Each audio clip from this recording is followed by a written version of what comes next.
আমি যদি দেখা পাওঁ ষ্টেট অফ হৰমুজ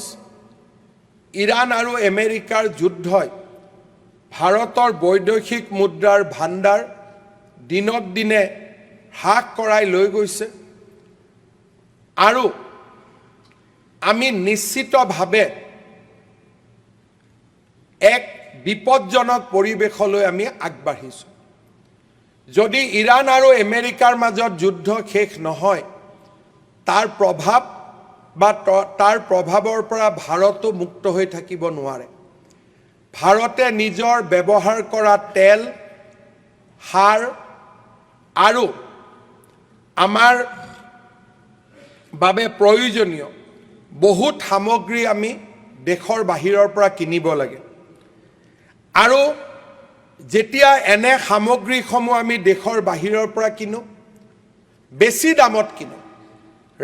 আমাৰ দেশৰ বৈদেশিক মুদ্ৰাৰ ভাণ্ডাৰ কমি কমি আহি থাকে এই দিশটোৱে প্ৰধানমন্ত্ৰী মোদী ডাঙৰীয়াকো চিন্তিত কৰিছে আৰু আমাৰ সকলোকে চিন্তিত কৰিছে আৰু নিশ্চিতভাৱে তাৰ ফলাফল বা তাৰ পৰিণাম আজি আমি সকলোৱে দেখা পাইছোঁ যোৱা কেইটামান দিনত পেট্ৰল আৰু ডিজেলৰ যিটো বৃদ্ধি তাক সকলোৱে আমি অত্যন্ত উৎকণ্ঠাৰে সৈতে লক্ষ্য কৰিছোঁ অধ্যক্ষ মহোদয় মই আশা কৰিম ভগৱানে ভাৰতবাসীক বিশ্ববাসীক নিশ্চয় শক্তি দিব আৰু আমি এই সংকটৰ পৰা মুক্ত হ'ব পাৰিম যোৱা 4 মাহত আমাৰ বৈদেশিক মুদ্ৰাৰ ভাণ্ডাৰ 720 বিলিয়নৰ পৰা 688 বিলিয়নলৈ হ্ৰাস পাইছে তাৰ পিছতো প্ৰধানমন্ত্ৰী ডাঙৰীয়াই চেষ্টা কৰিছে যাতে ইয়াৰ বোজা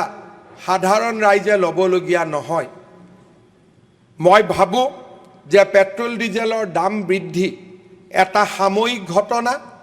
আৰু যিদিনাখনে এই যুদ্ধৰ পৰিসমাপ্তি ঘটিব আমি পুৰণি পৰ্যায়লৈ নিশ্চিতভাৱে উভতি যাব পাৰিম মই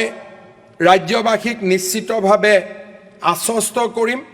যে বিপদৰ মাজতো যাতে আমি ইয়াৰ বিৰূপ প্ৰতিক্ৰিয়াৰ সন্মুখীন হ'ব নালাগে তাৰ বাবে আমি প্ৰচেষ্টা ল'ম ইতিমধ্যে আমাৰ চৰকাৰক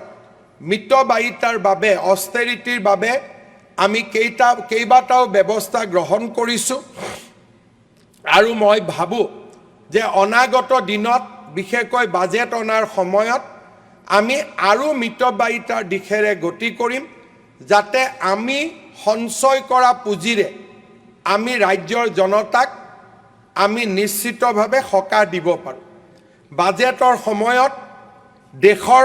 পৰিৱেশৰ লগত লগ লাগি আমিও প্ৰচেষ্টা কৰিম যাতে আমাৰ ৰাজ্য জনতাক আমি সকাহ দিব পাৰোঁ মূল্যবৃদ্ধিৰ বিষয়টো ইয়াত আলোচনা হৈছিলে ইতিমধ্যে আমি প্ৰাইচ মনিটৰিং মেকানিজম কৰিছোঁ সদনক মই জনাব খুজিছোঁ যে আমি 20 মাৰ্চ 2026 বয় বস্তুৰ যি দাম আছিল তাৰ লগত আমি তুলনা কৰি কতো যাতে চোৰাং ব্যৱসায় হ'ব নোৱাৰে কোনো ব্যৱসায়ীয়ে যাতে অতিৰিক্তভাৱে দাম ল'ব নোৱাৰে তাৰ বাবে আমি কাম কৰি আছোঁ আৰু কিছু ক্ষেত্ৰত আমি অকণমান পৰিৱৰ্তনো দেখা পাইছোঁ যেনেকৈ আমাৰ ৰাজ্যত 20 মাৰ্চ 2026 চাউলৰ দাম 37 টকা 75 পইচা আছিলে এভাৰেজ ৰিটেইল প্ৰাইচ এতিয়া 37 টকা 82 পইচা হৈছে মুগ দালত 108 টকা 21 পইচা আছিলে এতিয়া 108 টকা 93 পইচা হৈছে মচুৰ দালত 88.83 টকা আছিলে এতিয়া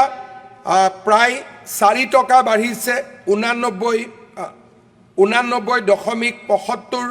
পইচালৈকে গৈছেগৈ চেনিত 48.5 টকা আছিলে এতিয়া 48 টকা 70 পইচা হৈছে কম বেছি পৰিমাণে ডেফিনেটলি মূল্যৰ অকণমান পৰিৱৰ্তন হৈছে কিন্তু অসমত এতিয়াও অত্যাৱশ্যকীয় সামগ্ৰীৰ